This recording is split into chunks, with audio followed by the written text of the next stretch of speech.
Danes se javljamo iz Norveške s knjigo Golmanka in morje. Pripoved je burna dogodivščina dveh najboljših prijateljev, ki manevrirata med prvo zaljubljenostjo, nogometom, morjem in družinskimi prigodami. O knjigi klepetata Jasna in Ajtana. Knjiga Golmanka in morje se bere kot viharno jadranje po morju in napeta nogometna tekma polna dramatičnih prekrškov. Trile in Lena, glavna junaka, stara sta 12 let, skupaj ušpičita marsikakšno lumparijo. Kateri bi se tudi ti težko odrekla oziroma kateri bi se pridružila? Najraje bi se pridružila, ko so delali splav in vse plutje z njim, ampak ne bi pa rada skoraj trčila z trajektom ali se potopila z njim. Tudi ne bi ravno šla, če bi bil napovedan zelo močen vihar ven in se tam sprehajati, pa tudi svoje mlajše sestrice ali bratca ne bi vlekla na drog za zastavo. Lumparij se lahko lotimo zelo premišljeno, tako kot tudi uresničevanja sanj, in Leni to gre zelo dobro od rok. Točno ve, da si želi postati golmanka. Kaj pa jo ovira na tej poti? Na tej poti jo ovira, da so zamenjali trenerja. Trile je tudi hodil na nogomet, ampak je nehal. In zdaj je vse skupaj bolj naporno. In na tekmah skoraj da ne more več igrati v golu, saj večino se igra v golu trenerjev sin. In zdaj, če naredi kakšen prekršek ali gre ven, pač ga ona zamenja.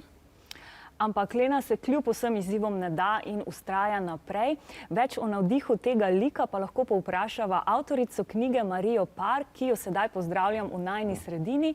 Marija, does Lena's love for football hold some hidden message? Well, I love football. And when I was at Lena's age, it was a really important part of my life to play football. And at that time, girls was not that appreciated. It was always the boys who got the best coach, and luckily it's not like that in Norway anymore, but I really wanted Lena to fight a battle for girls doing whatever they want to do. Thank you, Marija, in hvala tudi tebi, Ajtana, da si tole knjigo prejadrala z mano.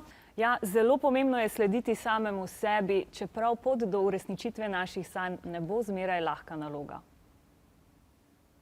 Vprašanje je naslednje. Avtorica Marija Par je zelo rada igrala nogomet, ko je bila mlada. Katero glavno sporočilo je skrila v Lenino igranje nogometa? A. Dekleta lahko počnejo, kar želijo. B. Dekleta so enakovredna fantom. C. Dobro igranje nogometa je odvisno le od trenerja. Ali D. Šport moraš imeti res rad, da si dober v njem. Kako boste odgovorili? Da se bori za punce.